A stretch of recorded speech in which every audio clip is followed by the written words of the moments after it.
Magandang gabi sa atin lahat. At ngayon ay inabot na kami ng 10 oras dito sa mga nakabook na cake namin. Ito yung OB Litchi Plan Cake. Yan, ninaisingan na natin siya ngayon. Ninaisingan ni Mrs. ng cream cheese icing. Yan.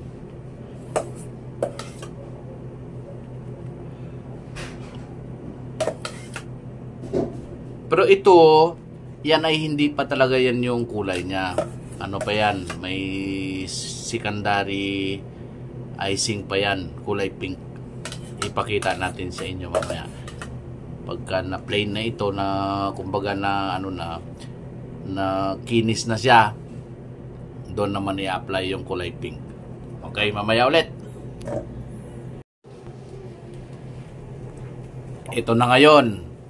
Ina-apply na ang kulay pink na icing. Yan.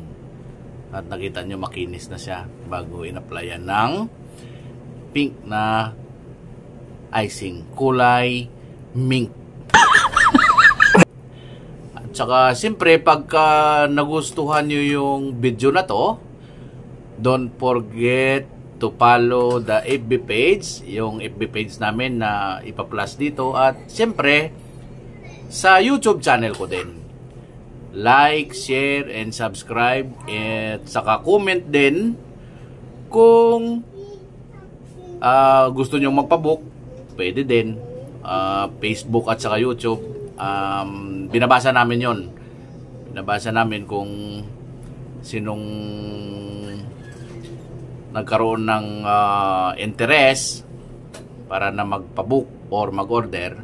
Agad kami nagre-reply sa mga namin, mga channel na yon. Okay, mamaya ulit kasi bibigyan pa ulit ng design yan. Another design. Yung design na yun ay yun ang pang pang finishing na kumbaga.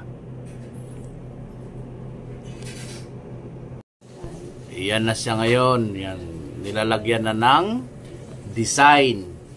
Nag-umpisa tayo sa lower part ng cake. Kailangan mayroon ka talagang golden hands. Wow!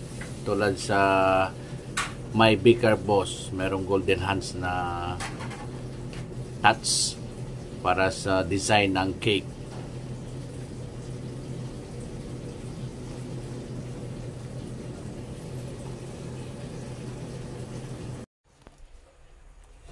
Iyan na ang mukha niya ngayon. Hindi ko na na-video yung dito sa may malapit sa taas banda. Close up natin para makita natin yung design. Yan.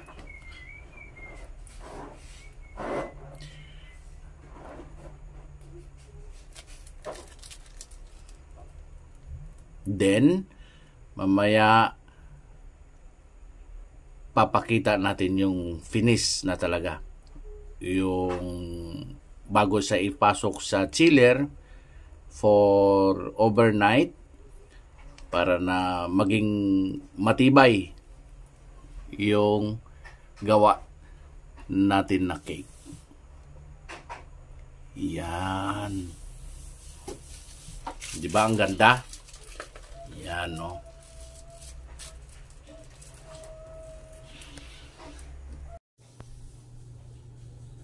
Yan, dinodoble na ni Mrs. ngayon yung sa upper portion ng ating OB cake.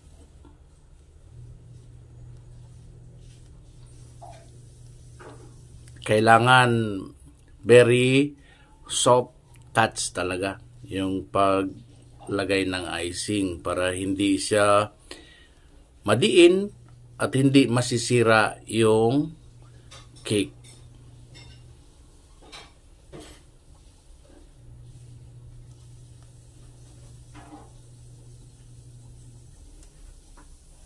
Yun.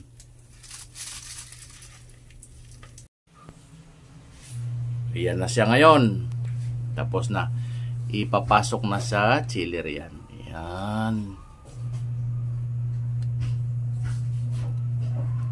Ready to pick up na yan bukas ng umaga.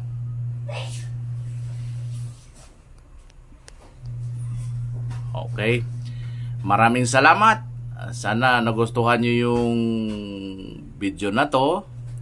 At isang pinagpalang araw sa ating lahat.